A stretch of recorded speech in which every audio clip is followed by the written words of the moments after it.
Question stretch एक ऐसा principal जिससे हम डिफाइन करते हैं अपने ऑब्जेक्ट की फिजिकल प्रॉपर्टी एंड एजिलिटी। तो हे दोस्तों, कैसे हैं आप सब। प्रिंसिपल ऑफ एनिमेशन की इस सीरीज में हम आपके लिए लेकर आए हैं 12 प्रिंसिपल को इजीली समझने और अपने एनिमेशन में अप्लाई करने के कुछ इजी एंड इंटरेस्टिंग हैक्स। तो आइए शुरू करते हैं।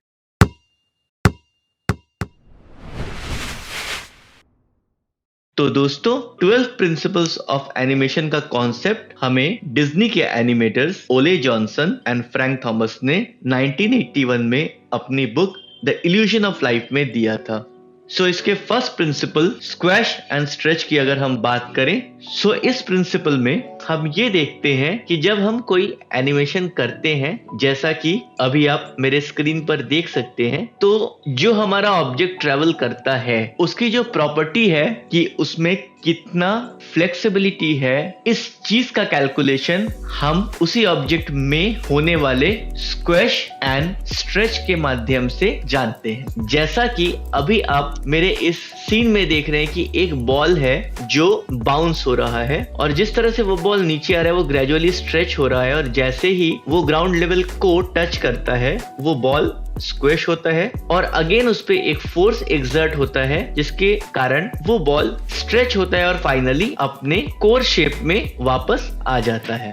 यहीं पर अगर हम अपने स्ट्रेच को या स्क्वैश को बढ़ा दें तो जो पल्पीनेस ऑफ द बॉल है वो ऑटोमेटिकली इंक्रीज हो जाएगा। इसी चीज को अगर हम कैरेक्टर एनिमेशन के फॉर्म में देखें तो अभी जो हमारा कैरेक्टर है इनिशियली वो एक नॉर्मल पोजीशन में है। जैसे ही वो पुश करता है वो अपने पोस्चर के थ्रू अपने साइज से कम होने का इल्यूजन क्रिएट करता है, वेयर एज जब वो ग्राउंड को पुश करने के बाद जंप करता है तो वाइस वर्सा जो कैरेक्टर है उसका पोस्चर कुछ इस तरह का हो जाता है कि वो हमें अपने साइज से ज्यादा दिखता है, ऐसा इल्यूजन क्रिएट होता है, और अगेन ये कैरेक्टर अपने नॉर्मल पोजीशन में आ जाता है।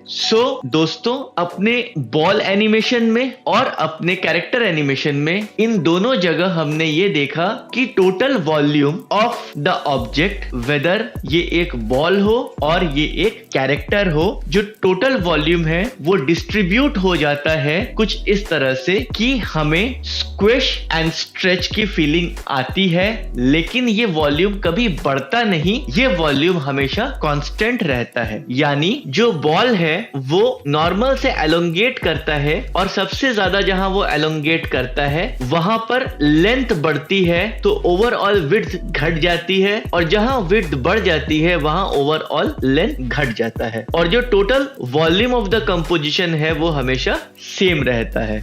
आशा करता हूं दोस्तों आप सबको आज का हमारा ये सेशन इंफॉर्मेटिव लगा होगा। अगर आपको हमारा ये सेशन इंफॉर्मेटिव लगा है तो प्लीज कमेंट के माध्यम से हमें अपने थॉट्स शेयर करें। अगर आपकी कोई स्पेसिफिक क्वेरी है तो वो भी आप हमें कमेंट के माध्यम से शेयर कर सकते हैं। मिलते हैं हम अपने अगले सेशन में, तब तक के लिए आप सब ख्याल रखें अपना, अपनों का और हमारे इस समाज का। धन्यवाद।